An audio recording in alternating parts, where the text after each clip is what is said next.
المهم يا معلم، انت لما بتخش طب ما بترتبطش، يعني نادرا لما تلاقي واحد في طب مرتبط بواحد، لان هو ادام دخل طب هو ارتبط خلاص. فانا ما كانش ينفع اعمل اي حاجه تاني جنب الكليه، ولو اخترت ان انا اعمل حاجه تاني لازم كانت هتاثر على الكليه. فانا فضلت فتره كده ما بروحش الكليه. بس لما وصلنا لاخر موسم مسرح مصر في 2019 كان لازم اكون بخلص الكليه. في اخر اسبوع امتحانات ليا في سنه 6، وكان في شهر 12 2019، واحد صيني ابن لذينه قرر يحتفل بيا وقام دبح خفاش وواكله. فظهرت في العالم كله اول حالة كورونا. لما جيت بقى استلمت الامتياز في شهر 3 2020، هنا ظهرت اول حالة كورونا ومصر كلها قفلت. تخيل انا ساعتها ما عرفتش اعمل ايه. انا بصراحه كنت حاسس بنحس رهيب، كنت حاسس ان معمول لي عمل، او اللي هو ما انت ممكن تبص لها من نظره ايجابيه، بس برضو يعني ما فيهاش نظره ايجابيه. انت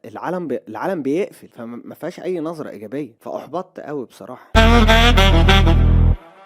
المهم يا معلم، في الفترة دي بقى قررت انا هتخصص ايه، لان كنت بنزل فولنتير في الدمرداش، متطوع في الدمرداش، بنزل استقبال البطنة واستقبال الجراحة وبشوف طب عامل ازاي. وهناك من اسهل الاماكن واحسن الاماكن اللي ممكن تتعلم فيها، لان فيها عيانين كتير جدا وفي نفس الوقت فيها دكاترة شاطرين جدا يقدروا يعلموك. وكنت بميل لاستقبال الجراحة واخش كده جوه خالص عند الاوضة بتاعة تخيط الغرز، واقف بقى جنب اي دكتور بيخيط، اقعد اقول له ساعات الباشا منور الدنيا، واقوم جايب شاشه واقف كده، كل ما يجي ياخد غرزه اقوم ماسح له نقطه دم واقول له الله الله عليك يا باشا، ايه ده؟ طب ايه بقى ما بتاخدها ازاي دي؟ فيقعد يشرح لك هو بياخدها ازاي وشكل الغرزه المفروض يكون ازاي، ويقعد يعلمك ويقعد يدربك ويقعد مش عارف ايه لحد لما تعمل اول غرزه وكده تبقى تمام. فانا بقى في الفتره دي حسيت ان الجراحه هي احسن تخصص هيكون مفيد بالنسبه لي، عشان انا جراح وفي نفس الوقت ممثل. حبيت اظهر لك في شويه فيديوهات. شويه الفيديوهات دول ليه؟ عشان خاطر لو اي حد اخصائي بختم